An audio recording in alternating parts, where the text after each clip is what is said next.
So ఇంకొకటి ఏంటంటే friendship. ఈ ఫ్రెండ్షిప్ అయితే నిజంగా పిల్లలను ఆగమాగం చేస్తుందని మాత్రం చెప్తాను. యాజ్ బీయింగ్ ఎ తెలంగాణైట్ నేను ఆ వర్డ్స్ ఎందుకంటే ఎవరితో ఫ్రెండ్షిప్ చేయాలో తెలియట్లా. ఇప్పుడు ఒకళ్ళొస్తారు.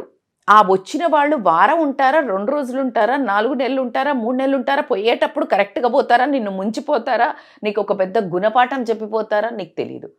కంపారిటివ్‌లీ మొన్నే మనం చూసిన 'బేబీ' మూవీ నేను బాగా కనెక్ట్ అవుతాను కాబట్టి చెప్తున్నాను. ఎందుకు కనెక్ట్ అవుతాను? పిల్లలకి అది వాస్తవాలు జరుగుతున్నాయి. ఎంతో అమాయకంగా చాలా ఒక ఆశలతో వెళ్ళిన అమ్మాయికి రకరకాల ఫ్రెండ్స్ ఒక మంచి ఫ్రెండ్‌తో వెళ్ళింది కాలేజ్‌కి.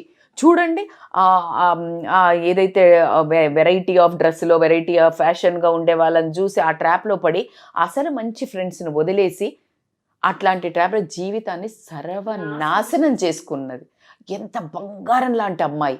అంటే నీకు ఆ కార్లు ఉన్న వాడిని రెస్పెక్ట్ ఫ్రెండ్‌గా చేసింది గానీ ప్రేమకు అర్హుడిని చేయలే ఆ అమ్మాయి కూడా. కానీ ఫ్రెండ్‌షిప్‌లో నీకు తెలియకుండా ట్రాప్‌లో నిజంగా నమ్మి మోసపోయే వాళ్ళం ఎక్కువుంటాము. వచ్చి కొన్ని రోజులుంటారు, వదిలేసి వెళ్తారు. ఎవడొస్తారో తెలీదు. సో, ఆ కన్‌ఫ్యూజన్‌లో బతుకుతున్నామని చెప్తున్నాను.